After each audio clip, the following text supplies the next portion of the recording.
Hi, it's Hope and welcome to the video. This feels weird because I really haven't filmed a video in like over a week. And even then that wasn't with this camera, so it feels very weird to be sitting in front of this camera. But this is going to be my February mid-month wrap-up, which it's insane to think it's the middle of the month. It is Valentine's Day when I'm currently filming this. So I'm going to be talking about the first 10 books that I've read this month, as yes, I read 10 books in 14 days. I don't have a social life. But if I look down at my phone, it is because I have every single book with the rating just to make sure I get everything 100% accurate. I will go through the book, the rating, and just a few overall thoughts as well as what the book's about and all of that. So the first book I read this month was Birthday Girl by Penelope Douglas, and this I gave a 4.5. This essentially we follow Jordan who her and her boyfriend Cole get kicked out of their apartment, and they have to go move in with Cole's dad Pike, and then Jordan and Pike become friends, and then Cole does something stupid, breaks up with Jordan, and then Pike and Jordan end up together. None of that's really spoilers. And this I gave it 4.5 stars. I absolutely love this. I thought it was going to be a 5-star, but it was like the very end, like the last like 20% that ruined it for me, because of just the ending was just like miscommunication that could have been avoided, and like I'm starting to get a little bit bored with that trope in certain aspects, and this was one of them. I really enjoyed the characters, the relationship was good, I loved how slow burn it was, and then when they finally get together, you're just like, yes, and you're almost rooting for them the whole time. Honestly, even while Jordan is still with Cole, because Cole is literally like an asshole. Oh my gosh. Wanted to punch him so many times. But this is my second favorite Penelope Douglas book. I've read 4 now, and I really want to continue with more of her work, so I'm hoping to read at least like 1 or 2 more of her books this year. Fingers crossed.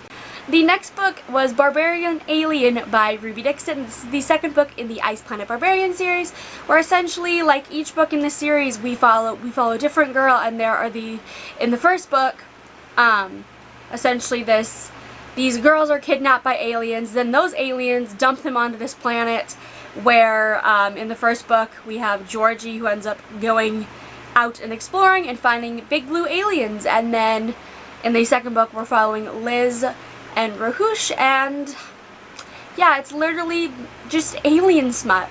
That's all it is. I gave this 3.5. I hate how much I love this. Like, it's just like easy to read, borderline stupid, and it's just so bizarre that it's entertaining. Like, is it good? No. Is it just entertaining? Absolutely.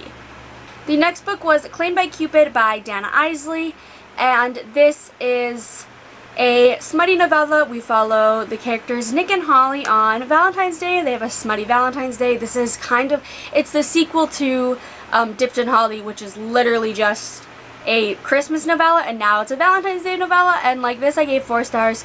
I really enjoyed this. Again, it's just smutty and fun and all that. So this next book is technically the first book I finished in the month, but I forgot to put it on my list that I had, and that is Auroras End by Amy Kaufman and Jay Kristoff. This is the third and final book in the Aurora Cycle series, where essentially we follow Squad 312, and they are these graduates that have just graduated from this place called the Aurora Academy, and on graduation day, the kind of leader, Tyler Jones, ends up kind of skipping graduation on accident and ends up discovering this wreck of a spaceship, and ends up finding Aurora O'Malley, who is the only survivor of this ship. The kind of plot twist is that this ship has been missing for 200 years, and then this is the third and final book. And yeah, I gave this 5 stars. This is my favorite in the series. It's the only book in the series that I gave 5 stars. I loved that in this book we have like 3 different character groups. We have one group of characters that are stuck in a time loop in the past, we have one character that is stuck in the present, and then we have two characters that have kind of flung themselves into the future, and they are kind of trying to figure out this whole thing with there are these kind of like ancient aliens that are kind of trying to take over the whole universe. And yeah, I loved it so much. I read like 250 pages in one day. Like that's how, it was so fast paced, so good. I love the characters. I'm so sad to be leaving them behind and like all of that. And like, yeah, this is definitely a series that I'm going to be rereading sometime in the future, as I just loved this series. Like honestly, in all honesty, this is one of the series that got me into sci-fi. Like the first book, Aurora Rising, I genuinely just like, that gripped me and started me to like sci-fi. Yes, I did read sci-fi before that book, but honestly, I just really, really enjoy this series. The next book is Both of Me by Jonathan Friesen, and this book I DNF'd at 23%, or I think approximately, what, 62 pages? Yeah, and this we follow Claire, who she kind of just travels around, and her luggage ends up getting taken by this boy named, I've already forgotten the guy's name, but then she has to go collect it, and then it's kind of revealed that the guy has like DID, and like I don't honestly even remember anything else. This book just was horribly written, didn't like the characters, and yeah, that's literally it. Like, I don't have anything else to say except I literally, my favorite part of the book was deciding to DNF it. The next book I read was Legendary by Stephanie Garber, which is a sequel to Caraval. And in Caraval, we essentially follow these two sisters, Scarlett and Tella, who end up going to this event slash game slash elaborate performance called Caraval. And in Caraval, Tella ends up getting kidnapped, and Scarlett and the other players have to find Tella, and the winner is whoever finds Tella. And yeah, I gave that 5 stars. This I gave a 3.5 solely because I just didn't like it as much. We follow Tella in this book versus the first book we followed Scarlett, and I just don't like Tella as much. My favorite aspect of this book was the character of Jax, as I just really enjoyed his character and what he brought to the story. I hated the reveal on who the character of Legend is. Legend is like the person that created this elaborate performance slash game, and like kind of is like the mastermind behind it all. And yeah, I just didn't like it. I will be reading the final book finale, I think in March, just to get this series done with. So yeah.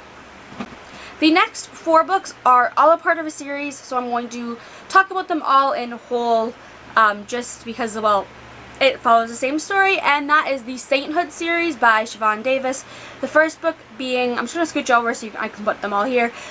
The first book being Resurrection, which I gave 4 stars. The second book, Rebellion, and I gave that 4 stars. The third book, Rain, which I gave 3 stars, and then the fourth book slash like epilogue novella of Reverie, I think that's how it's said, I gave 2 stars.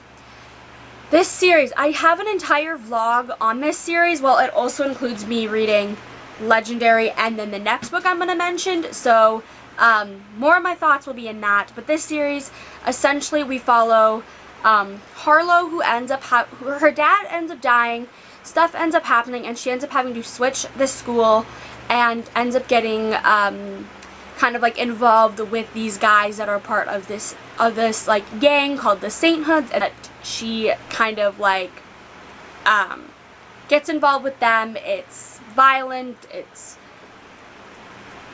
a reverse harem. Harlow ends up with 4 guys. And yeah, I just like, as much as I enjoyed the first 2 books so much, and then it just kind of felt like it was dragging on in the third book, and I just like, I don't regret reading this. Like, I mean, I binged the whole series in a week, but like, things could have been done a little differently. And again, I have an entire vlog. I'm actually currently, the vlog is literally uploading to YouTube as we speak, as I'm filming this. So I'll leave that linked if you want to hear a lot more of my thoughts. So yeah. And the final book I'm going to mention in this video is Sorcery of Thorns by Margaret Rogerson. This was a reread for me, and this essentially we follow Elizabeth, who grew up in these libraries, and in these libraries there are these grimoires that are kept. Grimoires essentially are used by like sorcerers and sorceresses, and if a grimoire gets damaged, it can turn into this monster called a malefict and kind of wreak havoc. And when this happens, where a very dangerous grimoire turns into a malefict, it kills the director of this library, and then Elizabeth ends up getting blamed for it because she's the one that kind of found the whole thing like happen and then killed the malefict, and essentially she ends up kind of into the hands of a sorcerer named Nathaniel Thorne, who is supposed to take her to the to take her to a place for trial, and then he ends up getting roped up in her life, and then things happen where there's an evil sorcerer trying to like use grimoires for like his gain of like destroying all these libraries. And this I gave it 4 stars. Again, it was a reread. I really enjoyed it. Oh my god, why is this being like this? There, you can kind of see the cover a little bit better. Or can you? I don't know. We'll just go with that. But yeah, I really enjoyed this. This was a reread, as I've already mentioned. And I do enjoy the characters, although I do feel like this is a little bit fast-paced. And honestly, like, it's good. It's not great. 4 stars because I love the characters. And honestly, the very kind of like slow burn romance that was like barely there, but I sometimes like it. I either am a huge fan of like a lot of romance or a little bit, and this one is just like a sprinkle throughout, which makes me really like it. And yeah, so those are the 10 books that I read this month. I believe it's 10 if I counted correctly because of forgetting Aurora's End, but I think it's 10. And I really hope you enjoyed this video. I'm curious to see if I'm going to be finishing my February TBR, so you'll have to catch that in my wrap-up, in my like final wrap-up of the month, because currently I'm 7 books into my 19-book TBR, and I have a book that I need to read that's not on my TBR. Well, I have 2 that aren't on my TBR. One can hold off till March, one can't because the review is due on at the end of the month. Oops, I'm digging myself holes that I can't get out of. So stick around to see if I fail my TBR, and also stick around if you like to see more book content. I feel very weird for plugging my own channel that we're on and saying like subscribe if you want to see more content. Like the video if you liked it, and let me know in the comments below if you have read any of these books, heard of any of these books, if you haven't heard of any of these books and this is the first time you're hearing about them, or just anything bookish in the comments below. I'd love to hear your thoughts. But I really hope you enjoyed the video. I've already said that, so I'm just going to end the video here. Bye!